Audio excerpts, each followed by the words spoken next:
My name is Elena Whitmore. I'm 30 years old. And I didn't know my relationship was already over the moment my boyfriend used a single word to describe me, like it was harmless, like it didn't change how I saw myself. We met on a dating app, the boring way, the modern way. His name was Nathan Caldwell. Our first conversation lasted 3 hours. Not flirting, not showing off, just talking about work, about travel, about what kind of life felt right. Within weeks, texting turned into nightly calls. Calls turned into weekends together, and weekends quietly became routines. I thought that was a good thing. Nathan worked in corporate event strategy, big clients, flashy venues, rooms full of people who wore success like cologne. I worked in software systems design, quiet wins, stable income, a life that didn't need applause. I thought we balanced each other. For the first 4 months, he made me feel chosen. Then his ex-girlfriend started appearing in our conversations. At first, it was harmless. Claire used to love this place. Claire would have laughed at that. Claire knew the owner. I told myself it was just history surfacing. People talk about their past. That's normal. But history doesn't usually compare. By month 5, the tone changed. Claire always dressed better for events. Claire's apartment had a view. Claire understood the lifestyle. And then one night, standing in front of my closet before a work function, Nathan said it casually, almost thoughtfully. You know, you're kind of basic. He laughed after, like it was a joke. I laughed too. That was my first mistake. The word came back again and again. Basic taste, basic expectations, basic comfort. I started shrinking parts of myself without realizing it. Last Tuesday, we were supposed to have lunch. He canceled. Something came up. I didn't question it. At 3 p.m., my phone buzzed. We need to talk about us. My chest tightened. I called him immediately. I don't think we should talk on the phone, he said. Can we meet later? But later never came. Instead, he said it. He ran into Claire. They had coffee. Nothing weird, except everything changed. I think I've been settling, he said. Settling.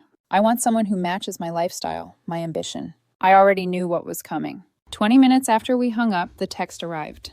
My ex says you're too basic for the life I want, and honestly, he's right. I stared at the screen. That word again. Not angry, not dramatic, just final. I typed 2 words. Good to know. And then I went quiet. The quiet after a breakup is strange when you're not devastated. There was no crying on the bathroom floor, no wine-fueled texts, no dramatic unfollowing spree. I still woke up at the same time, still went to the gym, still answered emails, sat in meetings, solved problems. But beneath all of it, something had shifted. It wasn't heartbreak. It was humiliation. Being left hurts. Being told you weren't enough lingers. For 3 days, I didn't reach out to Nathan. I didn't block him either. I let the silence exist exactly as it was. Uncomfortable, unanswered, unresolved. On the 3rd night, I did something I hadn't planned to do. I texted his older sister. Her name was Megan Caldwell. We'd met a handful of times. Family dinners, birthdays, the kind of polite interactions where you sense someone is observing more than they're saying. Megan had always been kind to me, but distant in a way that felt intentional, protective. I typed the message, deleted it twice, then sent it anyway. Hey Megan, it's Elena. Nathan and I broke up. Just wanted to give you a heads up in case he mentions it. She replied within 5 minutes. What happened? I stared at that question longer than necessary. He said I wasn't aligned with the life he wants. His ex helped him realize it. There was a pause. Then her reply came through. Oh God, Claire again. My fingers went cold. You knew? The typing bubble appeared, disappeared, appeared again. Elena, I'm really sorry. You deserve better than that. That was when I knew. People don't apologize like that unless there's more. How long has she been back in the picture? Another pause. Officially? Recently?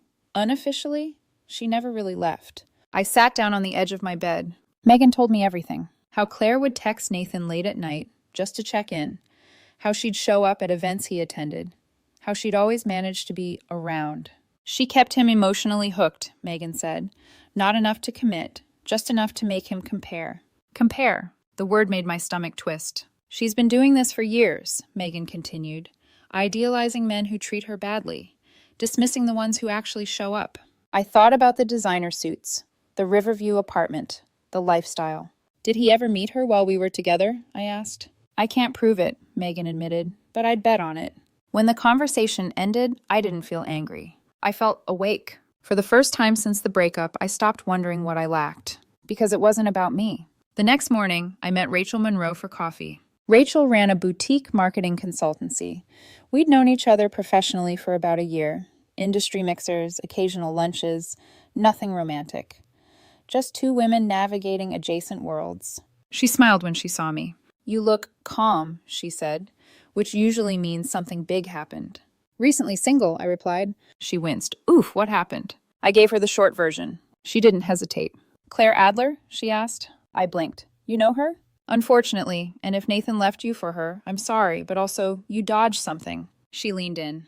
"She's currently seeing at least two men, one of them very publicly." My heart skipped, not from jealousy, but from validation. Rachel pulled out her phone and scrolled. She showed me a photo posted 3 days earlier. Claire, on a yacht, wrapped around a man who was definitely not Nathan. The caption read, "Living the dream." "She rotates," Rachel said.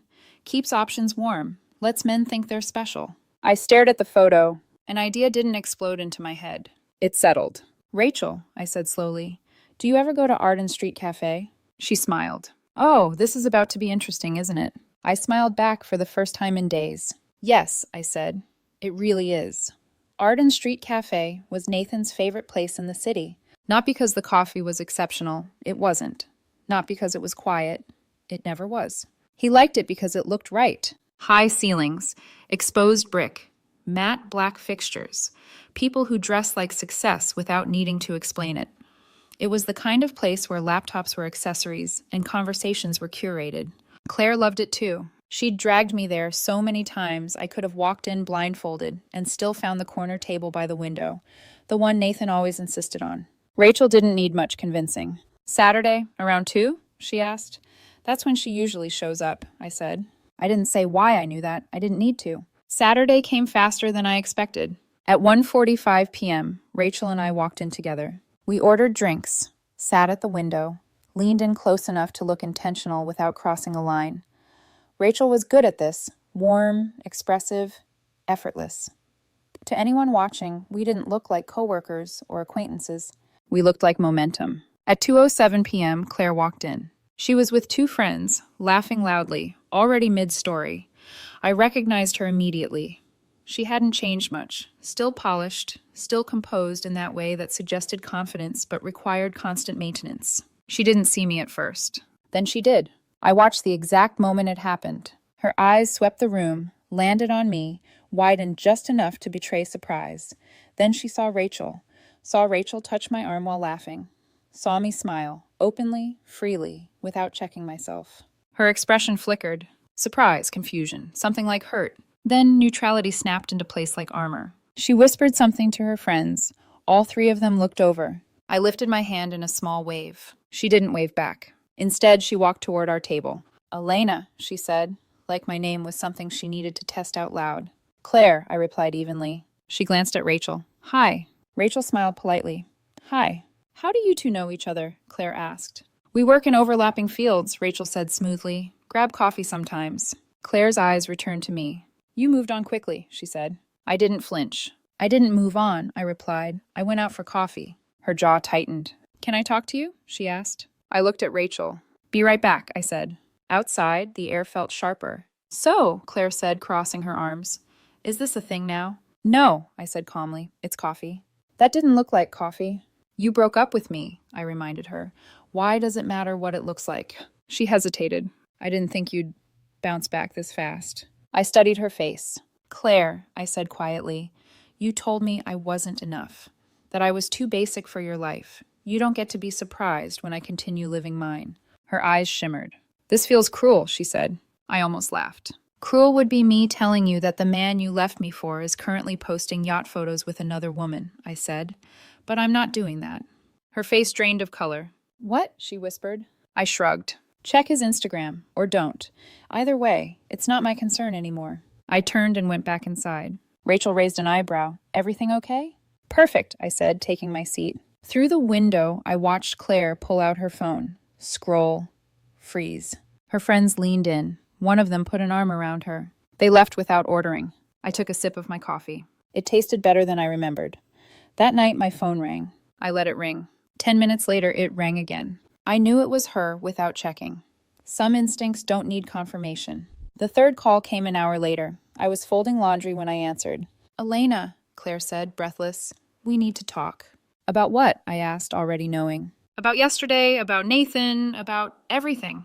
There was a pause. I could hear her swallowing back tears. I made a mistake, she said. I see that now. I closed my eyes. Nathan was just a fantasy, she continued. Something I kept alive in my head. Being with you was real. It was good. I threw it away. You did, I said quietly. Can we try again, she asked. Please. The word please used to work on me. It didn't anymore. You didn't just hurt me, I said. You measured me, compared me, made me feel like a placeholder until something shinier came along. I'm sorry, she whispered. I know, I said, but I deserve someone who doesn't need to lose me to realize my value. She started crying. So that's it? She asked. You're just done? You were done first, I replied. I'm just catching up. She called again after we hung up. I didn't answer. 6 weeks passed. I heard through Megan that Claire and Nathan tried to make things work. It lasted 2 weeks before he disappeared, apparently chasing the same yacht girl Rachel had warned me about. I wasn't surprised. Rachel and I stayed friends. The cafe thing was petty, and we both knew it. But sometimes clarity comes with a side of drama. I ran into Claire at a work event 2 weeks ago. She avoided eye contact. I didn't. I smiled politely, went back to my conversation, lived my life. Later, I saw her watching me, laughing, existing, whole. She texted me that night. I really am sorry. I hope you know that. I didn't reply. Some apologies arrived too late. Some bridges aren't meant to be rebuilt. And some people only realize what they had when they see you moving on without them.